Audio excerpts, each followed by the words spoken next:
All right, welcome everybody. This is the Small and Question. It's 2019. It's going to be a big political year for all involved, particularly South Africans. We know, albeit there's no confirmed date yet, we are going to be headed into elections. A Small and Question. Please do follow us also on Twitter. It's at Small and Question, or rather Small and Q, and you can also find us on YouTube. All those details should be at the bottom of the screen. Let's welcome Harry VT, African commentator. Good morning and welcome, let's not put a daytime to it. Welcome to Small and Question. Thank you so much. Glad to be here. And it's Africa commentator, by the way. Okay. Harry VT, Africa commentator. Mighty Jamie, social political commentator. Welcome. Yeah. It's good to be back. Let's get it. Is it? Are you looking forward to 2019? I think 2019 is going to be interesting just because it looks like there's a lot of drama that's going to be in the first half. So it looks like we'll be entertained. Yeah. Charles Dickens says it was the best of times, it was the worst of times. So that's my attitude. The year is what you make it. All right, let's go straight into it. The 8th of January, as we know it, the ANC celebrates its birthday, and in this year, on the 12th of January, they had the election manifesto, which happened all the way down in KZN. All the big political party members of the ANC were all in there, and one particularly to notice was the ex-president, Jacob Zuma, who was there, and the crowd was pretty much jovial towards him. And I guess some of the things that were listed in that manifesto, a lot of people are saying it's copy and paste of something that the ANC has done in 2014, 2009. One could track back to almost 1994, the promise of jobs, better security, the economy, and etc., etc. And I guess the big question is, do we buy into what the ANC is selling, Harry? Well, clearly someone does, because they're still in power. So it's been proven that they really don't have to do much to hold power, and that's why they can afford to copy and paste. Jamie? Well, I mean, I think it's so if you read the manifesto from 2014 and the one from 2019, the first thing that you're going to notice is that there's slight changes here and there. So, for instance, the 2019 Jobs Manifesto speaks about creating youth internships. Yeah. But the 2014 manifesto talks about creating youth employment programs or something to that effect. So there's just slight semantic changes so that it looks different. But if you've read them both, you can notice patterns and consistency. So there is a little bit of copy and paste. That's a fair criticism. So then what's the point of this manifesto bullet points if people really don't vote into looking at that and say, okay, the ANC is promising me jobs. It's saying, okay, it's gonna up its security measures. It's going to also maybe in the future it's going to look at the issue of land. Do we vote for parties on the basis of nostalgia, I guess, in the case of the ANC, or do we vote on the basis of what they say they will deliver? And do we even believe what they say they will deliver based on the ANC? I mean, the ANC has been in government for what could be 4 years? Yeah, it's really just perfunctory. Yeah. Especially when you consider, the fact that they say that most voters are in the rural areas, in the outskirts, not in the urban areas. And so it's perfunctory. Nobody really goes out there. I don't know. Perhaps people do. But the numbers that actually go and read these manifestos are definitely not the numbers that are actually voting. So I don't think people actually pay attention to that. People vote based on nostalgia. And I think people also vote largely based on what the media is saying. Yeah. So I think that's where it begins to play a game, right? So it's a role in the game. So the way I've seen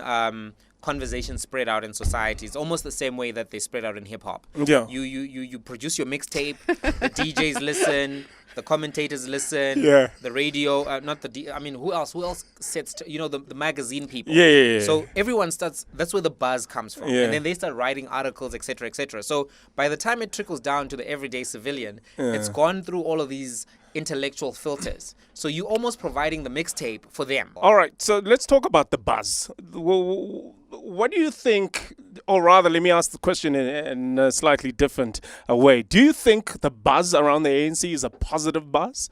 No, and it hasn't been for years. Yeah. But clearly, for some reason, the people don't seem to be paying attention, or they are, and they're asleep to that fact, because there comes a time when we are aware of things, but we go ahead anyway. And I think that's the space that society is in, where it's very much so reactive in the moment, but when it comes down to the crunch at the ballot box, they go with what they know. Do you think the media plays a role in creating a negative buzz for the ANC? Of course. They create a negative buzz for everything, because negativity sells. Yeah. Yeah. So and do you think part to blame for that negative buzz, the ANC needs to take some ownership of it, or is it really just members of the West who are against the ANC and all its achievements, or are we also just blinded by so much negativity that we seldom think of some of the good things the ANC has done for this country? But the ANC is not having a negative buzz. I don't think so. Okay. At least I think the media. You think they have a negative buzz?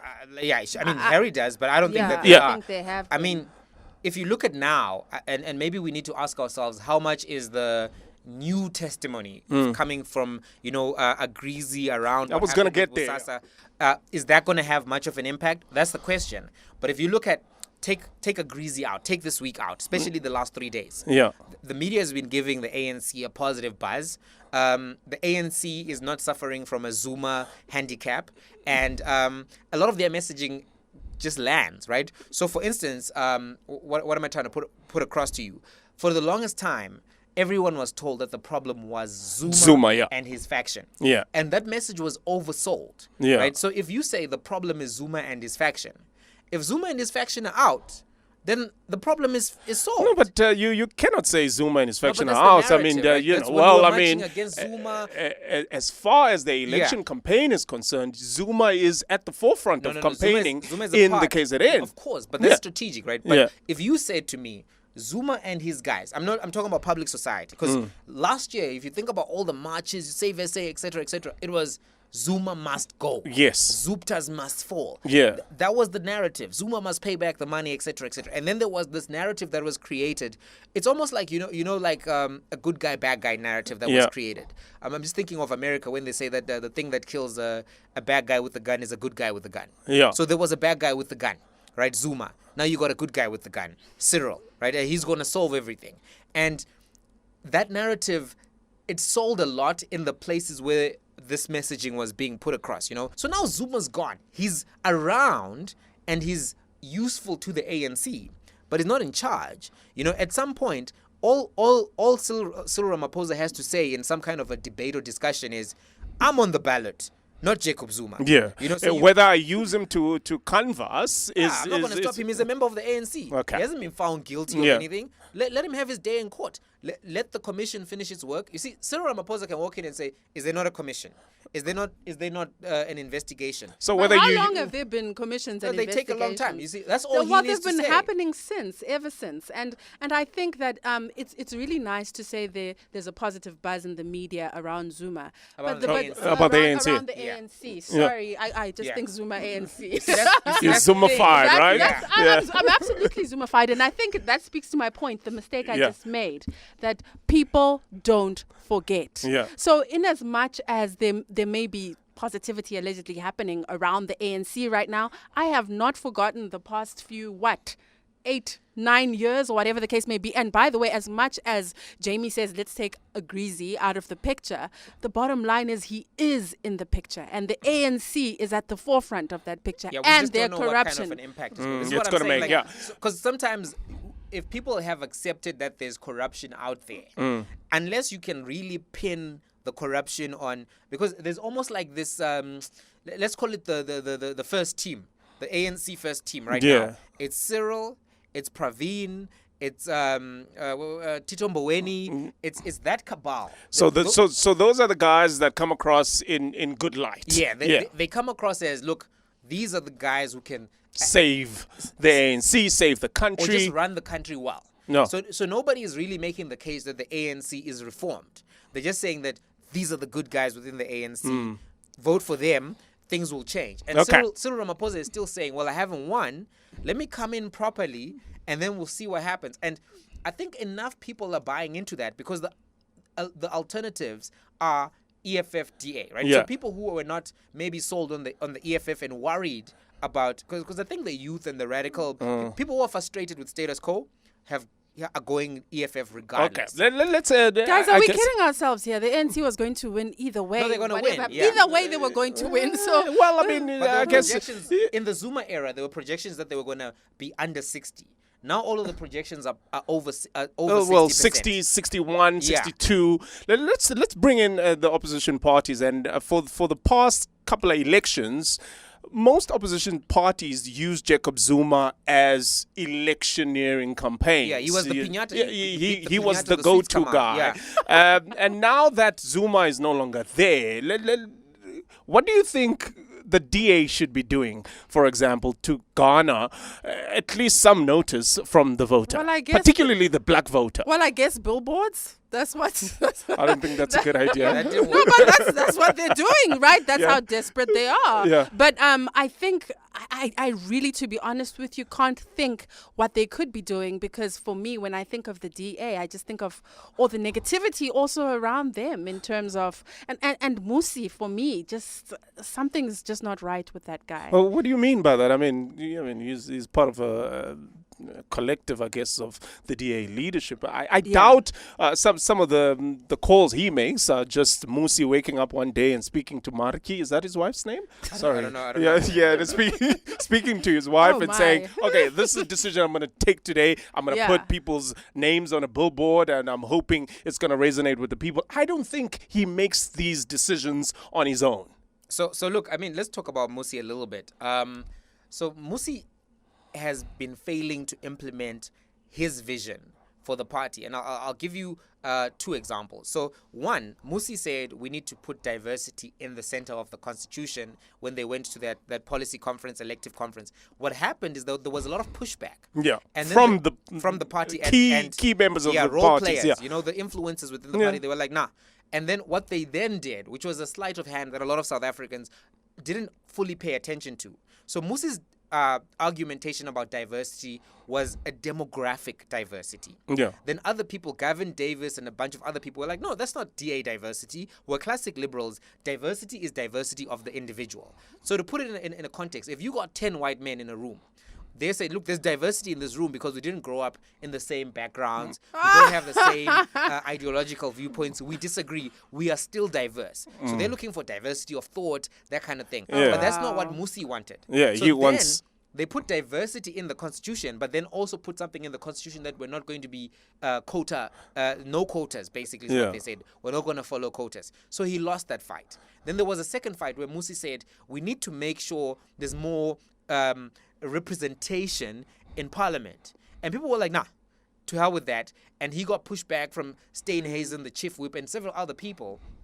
So Musi hasn't been able to put his stamp on the party, so to speak, and that shows to me that his leadership in the real sense is not as comprehensive as it needs to be. He's a window dresser, is what he wants to say. I wouldn't go so far, but I'm just saying, like, he has been unable to implement his agenda. So where there is consensus, he's able to get some work done. Yeah. But where there isn't consensus, like, he's been able to get his candidates. So would we then say all the dropped balls are as a direct link to Musi himself as a leader? Because I guess if I'm a leader of a party and somebody who's the director of communications and et cetera, say, hey, party leader, here's a billboard of all the people's names that died in Marikana. I, as a leader, have a standpoint, a last say to say, you know what, I think this is insensitive. We are not going to go ahead with that. Are you telling me Musi is not even at that level but he's not. of making Or maybe decisions? they thought it was a good idea. But which leader is at the forefront of making decisions within a political party? Let's really talk about it. It's a whole machine, right? Yeah. As far as I understood. That's why Obama carried the weight of black people saying he didn't do enough. But Obama doesn't make decisions on his own. So then, I mean, you are the very same one who say he's a window dresser. I mean, He is a window dresser, So Then what? But he is. So are you telling me my all point, political exactly. parties Well, don't he's not- really he's not able need to put his leaders? stamp. Some political leaders can put their stamp more strongly because when they say something, it resonates with the supporters, and then that's the line of march, right? So if Julius Malema were to say, this is the line of march, the supporters would be like, sure, let's go. And that's, you see, Musi's constituency is not an organic constituency. You see what I'm saying? Like, he didn't, you see, with Julius, that constituency, he built it, I mean, with Floyd, with the other guys. Yeah. But there's a clear relationship between the leaders and the followers. They know. So Julius knows who his constituency is. But Musi doesn't have an organic constituency. He came into the party when the party was already there. And so if you were to ask Musi, if you were not like doing a DA event and you said, I'm showing up, whatever, how many people will show up to see Musi? You know, if Julius Malema just says, look, Nzobeng Soweto tomorrow, you know, it's a different story. About 1,000 people wake up in the morning just to go. That's the length and breadth of maybe his those are leadership. the characteristics of individual leadership between the two of them. I mean, But that puts the stamp on the party. Julius right? is more charismatic. You don't know what he's going to say next, and etc. So Musi has been unable to To wield his power. He's a puppet, as Harry says. He goes with the selfie wind, if one was to call it that. He has no choice. Okay. Talking about, oppositions, we cannot discount the CIC of the fifth, that's Julius Malema. How do you think they are going to fare in these elections? It's the second time they go into the national elections. They've been a party that advocates for an anti-corruption government, and unfortunately, to the latter parts of the last year, they were themselves embroiled. Hold on. They was themselves allegedly involved in some corruption. And we mustn't discount that word, no, because I think it's important. You know, journalists say allegedly, and then they just they breeze past it. Hold on. Like, allegedly. So are we just gonna act like that didn't happen? We have to underscore that word allegedly. Yeah. It means that someone has accused them of this, but we don't have concrete proof or a conviction. So sometimes, it's like when you say maybe, maybe it'll rain next week. We are talking of a political party leader who himself cast insinuations of the other based on allegedly. Based on a public protector report which made clear findings against Jacob Zuma. There wasn't. When public protectors say Jacob Zuma must pay back a portion of the 256 million that was used to upgrade his house, right? For them to say pay back the money was fair. No, but come on. There's been other things. There've been other things that Julius had said, right, which were alleged. Hypothetically, one that comes into my head, Nomvula Mokonyana sleeps with young boys. She does. Everybody knows that. This is not an allegation. It's common knowledge. Where's the proof? Since you refer to the people she's No, I'm just saying. But hold on. Where's the proof? You refer to proof. So these are different kinds of allegations, right? So one is an allegation is an allegation. Allegedly. Actually, no. The other one is not an allegation. We know that she does. Okay. We need proof. Okay. So do you not want proof of that? Do you not want proof of that? Hold on, Playboy. I don't think I want to see that proof. Hold on, Playboy. So let's make a distinction and let's dive into it with a little bit more clarity. When you're saying EFF has been accused of corruption, right? You're talking about VBS, right? And this is the standard. When one media house publishes something, other media houses have to independently verify and corroborate that particular allegation, right? Yes. Which is somebody saying, this is what happened, my sources told me, right? And many media publications have been found globally to have fabricated stories, right? That's so true. when you have one person saying, I got told by people who I'm not going to tell you who they are, that these guys took 16 million from VBS, right? EFF. No, but let me finish. So she says, Floyd got 10 million. Brian did get the 16 million. That we know. Yes. Brian has not come out to say I didn't get that money. He said he got it fairly. Yes. He said he got it fairly from. Yeah. No. We but don't he know. Has, yeah. No. He provided his proof. He said, look, I entered into a contract with these guys. And they is my gave company. me. Yeah. I did everything. It's above board. And how did some money end up in Floyd's account? This is now where it gets interesting, right? Yeah. So your brother gets 16 million. He's like, wow, I love my little brother so much, or my big brother. I don't know which one is older. Yeah. I'm going to give him 10 of this 16.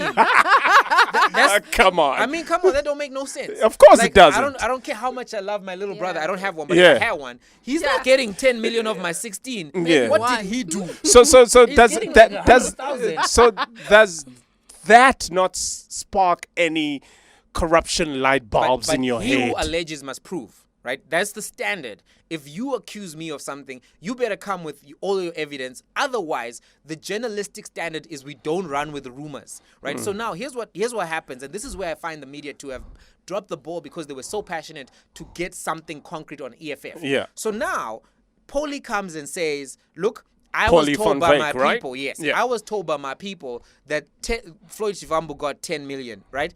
Where are the bank statements? She doesn't have them. Where's the proof of transfer? Doesn't have. But my people told me that this happened. Yeah. What are other media publications supposed to do? Okay. They're supposed to go All right. and corroborate this, and they didn't. Other media publications, Have not collaborated poorly. nobody Story. has. Okay. But everyone But is in reporting. any case, everyone is in reporting any on case, Polly's- Jamie, trusting Polly. in You can't any work like case, that. the story has been out to the public, and the public has consumed it, whether true or false. The EFF itself has gone out and even had a press conference, which Yeah. for me was a far more lackluster approach than what we have seen of press conferences from the EFF. What do you Hold mean? on. You wanted them to come with their bank statements and PowerPoints and show No, you their I'm not money like- saying No, that. They don't But have an obligation to do that. you could sense the mood in the room that it was not the same EFF that we No, know you, on you can't sense the mood in the room. There's no room thermometer. Like, But anyway, for anybody They who was denied watching, the allegations. Harry, do Yeah. you think that hurt the EFF in some way? Because yes, they were the alternative for black voters as the For black party. voters. Well, I mean, people were frustrated. general. were frustrated with by the status quo and Oh, the well, they're most establishment. likely to get black voters in anyway. I don't see Piet van Tonder in Ventersdorp thinking the Well, EFF I is a think- great I think to alternative. answer your question against the backdrop of, Cyril Ramaphosa and the three that Jamie mentioned, Yeah. I would say that EFF probably was hurt by this By this, corruption yeah. scandal. Absolutely, yes. But The corruption hurt- allegation.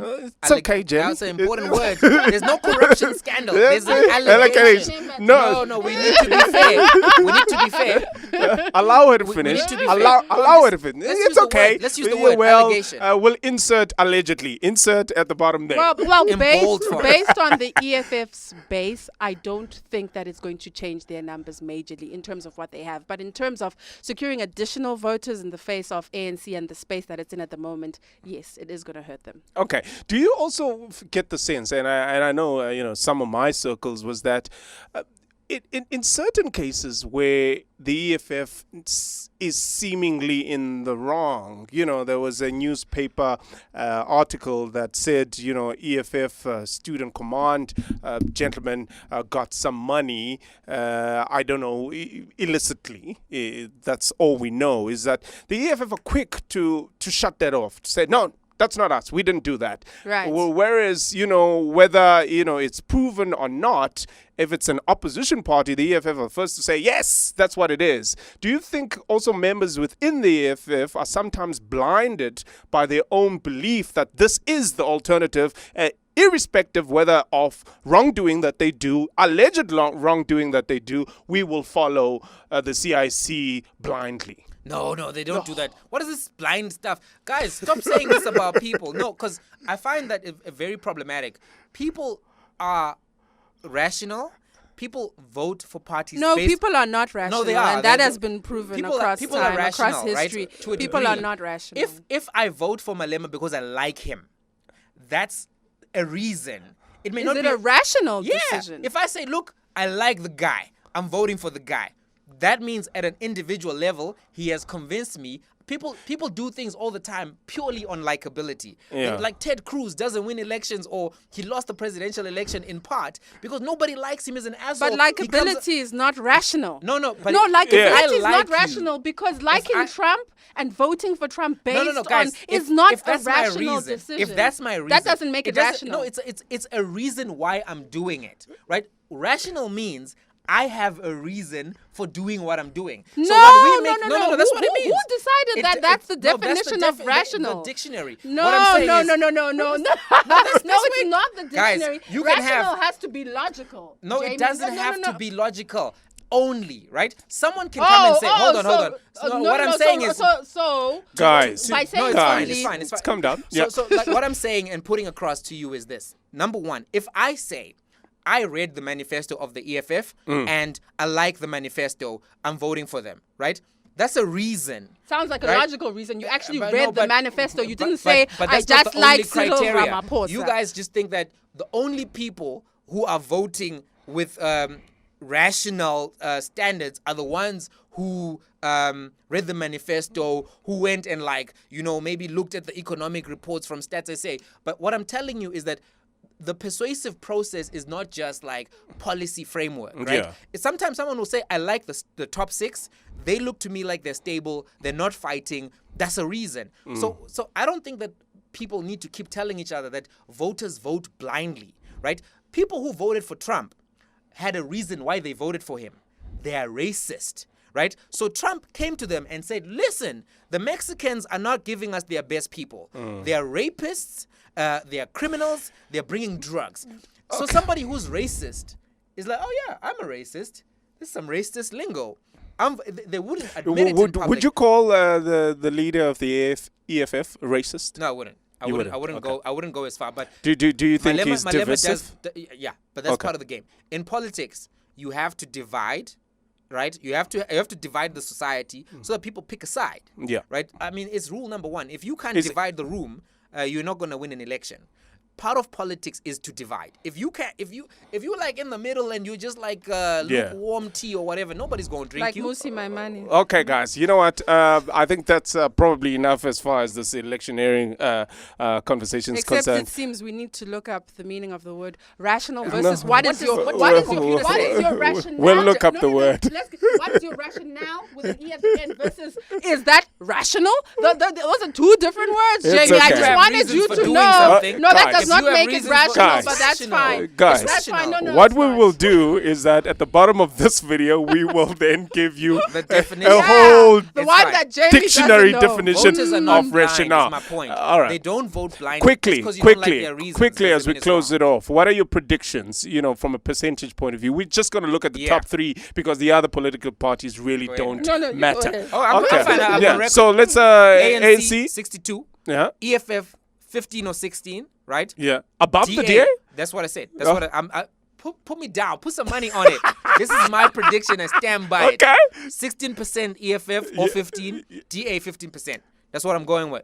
Those are my numbers. All right. And you, Harry? Well, I really wouldn't divert too much from what From Jamie's that. saying. It's- Sounds that's about probably right. the general consensus. Yeah. All right. That's our conversation when it comes to electioneering. You can go out there and make your voice heard. And I think it's something that you need to do as a matter of, almost right now, by the end of this month at least, is to go out and register to vote. If you haven't done so, please do so. I know the dates are between the 26th and the 27th of January. Please go out there and vote. And when you do eventually vote for the right party. Please also subscribe to our channel, Smalling and a Question. We are available on YouTube channel and like our, or rather follow our Twitter page. It's at Smallingana Q. That's a wrap.